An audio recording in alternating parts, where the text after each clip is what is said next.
আসসালামু আলাইকুম। সন্ধানে বাংলাদেশ সংবাদ নিউজ পেজ থেকে খবর পড়ছি আমি মোহাম্মদ মিঠু আহমেদ। জাতীয়তাবাদী জাসাসের ৪৬তম প্রতিষ্ঠাবার্ষিকী উপলক্ষে রূপগঞ্জে বিজয় র্যালি অনুষ্ঠিত। মোহাম্মদ হাফেজ মুমিন, রূপগঞ্জ নারায়ণগঞ্জ প্রতিনিধি। ৪৬তম জাতীয়তাবাদী জাসাসের প্রতিষ্ঠা বার্ষিকী উপলক্ষে রূপগঞ্জের প্রতিটি ইউনিয়নে বিজয় র্যালি করেন তারা। এই র্যালির প্রধান অতিথি হিসেবে উপস্থিত ছিলেন একে.এম. সুমন, রূপগঞ্জ থানা জাসাসের সভাপতি। র্যালি নেতৃত্ব দেন মোহাম্মদ মিসির আলী মাতাব্বর, রূপগঞ্জ থানা জাসাসের সাধারণ সম্পাদক। আরও উপস্থিত ছিলেন মোহাম্মদ সাত্তার চৌধুরী, রূপগঞ্জ থানা সাংগঠনিক সম্পাদক।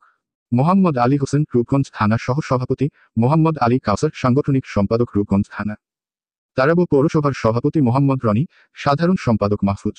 ভুলতা ইউনিয়নের সভাপতি আব্দুল হান্নান, সাধারণ সম্পাদক মোহাম্মদ মোতাহার মুন্সি। চনপাড়া ইউনিয়নের সভাপতি মোহাম্মদ রাসেল মিয়া, সাধারণ সম্পাদক মোহাম্মদ পারভেজ, সাংগঠনিক সম্পাদক সোহাগ। কায়েতপাড়া ইউনিয়নের সভাপতি মোহাম্মদ আলম মিয়া, সাধারণ সম্পাদক মোহাম্মদ মতিউর রহমান খোকন। রূপগঞ্জ ইউনিয়নের সভাপতি মোহাম্মদ জামান মিয়া, সিনিয়র সভাপতি মোহাম্মদ শাহাবুদ্দিন। গোলাকান্দা ইউনিয়নের সভাপতি মোহাম্মদ শাহজাহান, সাধারণ সম্পাদক মোহাম্মদ হারুন। গোলাবো ইউনিয়নের সভাপতি মোহাম্মদ রমজান মিয়া, সাধারণ সম্পাদক মোহাম্মদ জাকির মিয়া, সাংগঠনিক সম্পাদক মিনহাজ সহ আরও অনেকে। উদ্যোগ নিব, আমাদের যদি আল্লাহ আরও সামনে ক্ষমতা থাকে আমরা উদ্যোগ নিব এবং দেশনায়ক তারেক রহমানের এই দিক নির্দেশনায় আমরা ৩১ দফা যেই লক্ষ্য আমাদেরকে দিয়েছে, এই ৩১ দফা লক্ষ্যটা আমরা ঘরে ঘরে পৌঁছাতে চাই আমরা জাসাসের পক্ষ থেকে। এই বলে আমার ধন্যবাদ। এই বলে আমার দীর্ঘ ১৭ বছর পর যে আপনারা এটা উপভোগ করলেন, কি আসলে আপনারা সাংবাদিক ভাইয়েরা তো দীর্ঘ ১৭ বছর আপনারা দেখছেন আমরা ঘরেই ঘুমাইতে পারিনি, আমরা অনেক কষ্ট করেছি।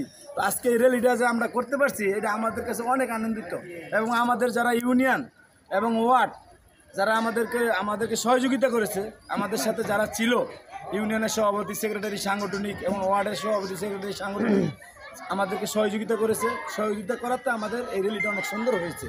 আর আমরা দীর্ঘ ১৭ বছর পরে র্যালিটা করেছি, আমাদের কাছে অনেকই ভালো লেগেছে। আমার থানা সাধারণ সম্পাদক হিসেবে আমি আমার ইউনিয়ন ওয়ার্ড সকলকে আমি ধন্যবাদ জানাই এই অনুষ্ঠানে অংশগ্রহণ করছে জন্য। এর আগে তো অনেক নির্যাতিত শিকার হয়েছেন, যে এটার ব্যাপারে কিছু জানতে। আমরা আসলে আমি যেই জায়গায় দাঁড়ায় আজকে আপনাদের সাথে কথা বলতে পারতাছি, আসলে এই জায়গায় আমি মাস্ক ছাড়া আইতে পারিনি। কেন আইতে পারিনি জানেন? দেখলোই হয়তো ওই যে বিএনপির লোক যায় দাও, এরকম আমরা নির্যাতিত থাকতাম। আর ঘরের ভিতরে আমরা পুলিশের, ডিপির এবং র্যাবের ভয়ে আমরা ঘরে ঘুমাইতে পারিনি। এই বহু ছেলেমেয়ের সন্ধ্যা হইলে বলছি আমরা আজকে যাইতেছি অন্য এক জায়গায় ঘুমাবো, তোমরা কেউ আসলে দরজা জানালা খুলবে না, এরকম বইলে আমরা অলরেডি পলাই গেছি।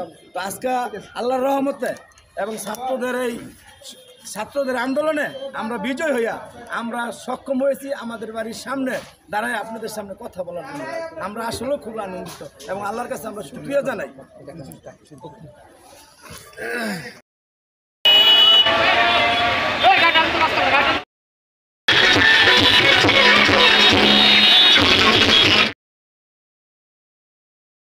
আমাদের পরবর্তী খবর দেখার আমন্ত্রণ জানিয়ে এখানে শেষ করছি। সুস্থ থাকবেন, ভালো থাকবেন আর সন্ধানে বাংলাদেশ সংবাদের সাথে থাকবেন।